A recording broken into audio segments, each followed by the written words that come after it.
It's noon. First, the highlight. Lagos State to collaborate with federal government on 2,000 housing units renewed Hope City.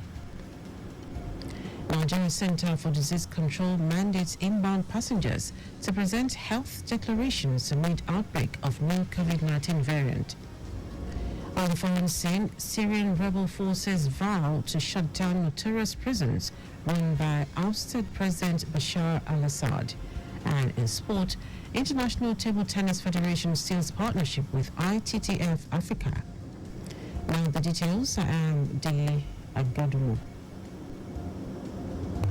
Lagos State Governor Dele says the administration will collaborate with the Federal Ministry of Housing and Urban Development in ensuring the success of the 2,000 housing units of Lagos Renewed Hope City in the Ibeju-Lekki area of the state. He said the Lagos State government will give all the necessary support and cooperation required for better use of available space in the state to create an ambience for people of Lagos to have a livable and safe city. Governor Sanwo-Olu spoke during a courtesy visit by the Minister of Housing and Urban Development, Ahmed Dangiwa, at the Lagos House Marina. The governor, while commending the minister for the bold step he has taken with respect to the building of the renewed Hope City in Lagos and other parts of the country, assured him that Lagos State will support him in realizing President Tinubu's renewed hope agenda for Nigerians, particularly in the area of housing. Speaking earlier, Dangiwa commended the Babajide Sanwo-Olu administration's remarkable strides in delivering good governance and transforming Lagos into a beacon of progress and innovation. Dangiwa said the developer was able to get the land to be used for the construction of the 2,000 housing units with the support and encouragement of the Lagos State government, noting that the developer is already on site and working. He added that the president will do the groundbreaking early next year. The Lagos State government has pledged its support for youth in the state to foster sustainable growth and development in its bid to achieve its Themes Plus agenda.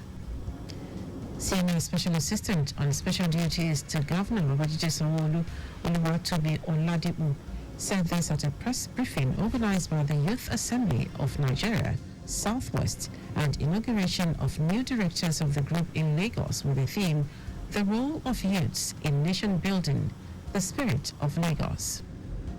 According to Oladipo, Governor Sanwo-Olu's administration has been proactively involving youths in governance in diverse ways and through various political appointments, developing their skills and creating opportunities for them to impact their society positively. Making youth SSCs and special advisors. The essay on budget was once an SSC. He's a youth. RAB commissioner is a youth. It's not meant for we to use the little portfolio we have to work with them. It's not just about the money or the portfolio, but the impact. On this note, I want to congratulate the directorate. I want to tell you the government is really people. I'm happy with the way the Right Honourable Speaker of the 4th Assembly has started. He's always working around. We actually still on site. But I'm very happy with the way he has started, and can say on behalf of the government, we'll be there for you guys. On his part, patron of the Youth Assembly of Nigeria, Adeyinka Oyedimo, who urged the federal government to develop and invest in the youth, described youths as the engine of the nation's economy. Oyedimo encouraged the younger generation to stand the test of time and excel in their chosen fields to enhance development of the country. What I believe in, I have had the opportunity to travel to so many parts of the world, and I discovered that those that are existing and that not just existing but surviving whatever the situation is in the world today, they are the people that have gotten the idea in the past that they need to develop the workforce of the economy. The youth. Nigeria government should look at Nigeria as the leader of Africa. In West Africa, you have 16 countries. If you remove Nigeria to remove 15, combine the whole 15 together, are you aware they are not up to Nigeria? So if we really want to lead Africa, we know the nucleus of our capability, which is the youth. Also at the event, the National Speaker of the Youth Assembly of Nigeria, Olusegun Famuyibo, And the group's state ambassadors passed a vote of confidence on Governor Babajide Sanwo-Olu's administration for its various initiatives, including youth empowerment programs, creating an enabling environment for them to thrive, and putting in place policies that will assist youths to excel in their endeavors as they acquire knowledge to promote peace and unity.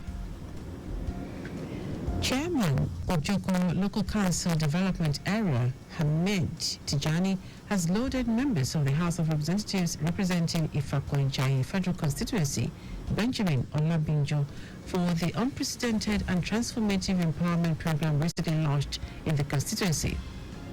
Describing the initiative as the first of its kind in the history of Ifako-Ijayi and Ojoko LCDA, Tijani praised Olabinjo's dedication to improving the lives of residents across diverse sectors and demographics. Tijani said the empowerment program marks a new era of development in the constituency, stressing that the impact will be felt by generations to come as it addresses critical needs across business, education, health, and community development. The empowerment program is an ambitious initiative aimed at uplifting school children, youths, market women, artisans, community leaders, and traditional rulers towards fostering sustainable growth in Ifako-Ijayi and Ojoko LCDA. Tijani also called on residents of Ifako-Ijayi and Ojoko LCDA to take full advantage of the opportunities provided by the empowerment program to better their lives and contribute to the overall development of the community. On to the rest of the stories.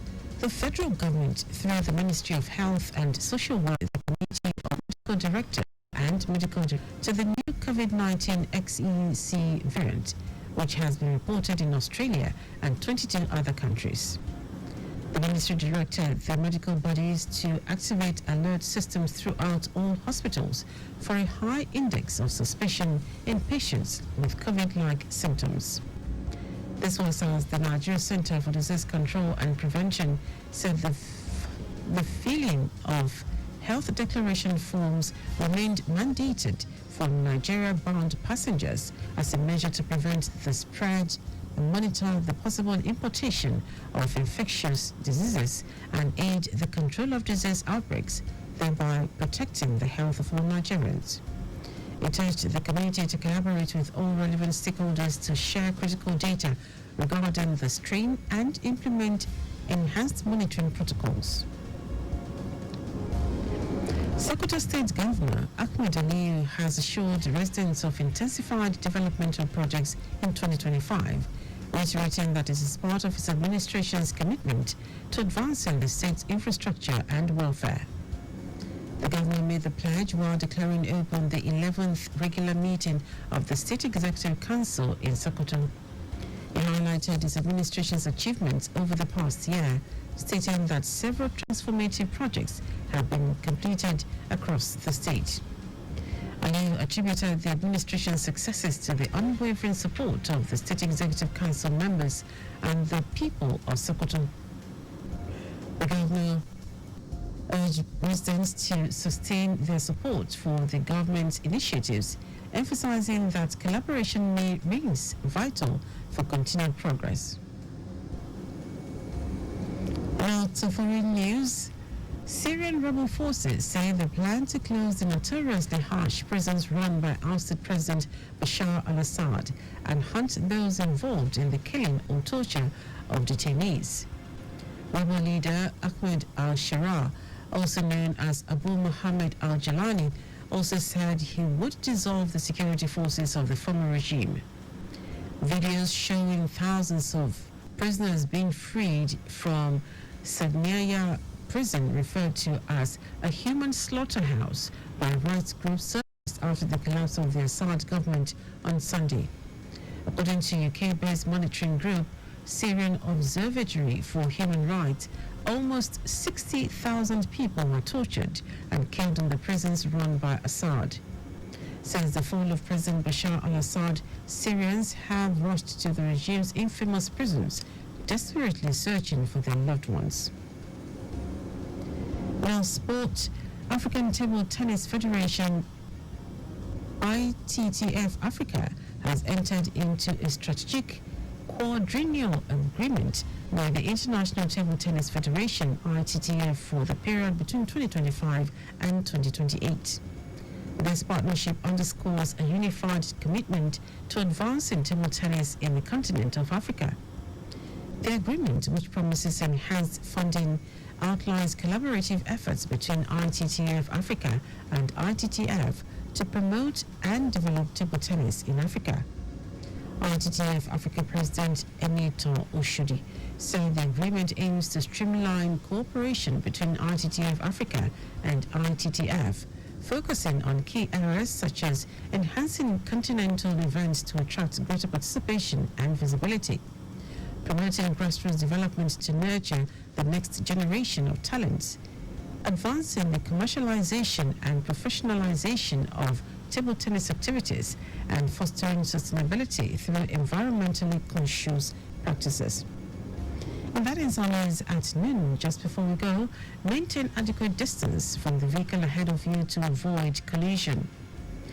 You can follow us and like all our various social media platforms: X at Traffic Radio 961, Facebook Lagos Traffic Radio 96.1 FM, Instagram Lagos Traffic Radio 961. Subscribe and watch your news and programs live on YouTube at Traffic Radio 961. You can also visit our website www.trafficradio961.ng. Did you know that the Sanwo-Olu administration trained 150 small-scale business owners in digital marketing? You can get more details on the Lagos State Government website. To end the news, try the highlights of the major stories. Lagos State Governor Babajide Sanwo-Olu said his administration will collaborate with the Federal Ministry of Housing and Urban Development in ensuring the success of the 2,000 housing units of Lagos Renewed Hope City in the Ibeju-Lekki area of the state. The federal government, through the Ministry of Health and Social Welfare, has alerted the Committee of Chief Medical Directors and Medical Directors to the new COVID-19 XCC variant, which has been reported in Australia and 22 other countries. We also told you that Syrian rebel forces say they plan to close the notoriously harsh prisons run by ousted President Bashar al-Assad and hunt those involved in the killing or torture of detainees.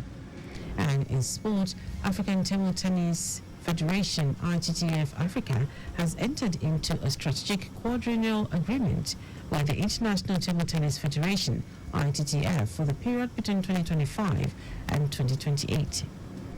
For contact with the newsroom, send a message to info@trafficradio961.ng. That ends today's broadcast compiled by Abiola Fabulagu. I am Dele Agadumo. Good afternoon. Thank you for listening.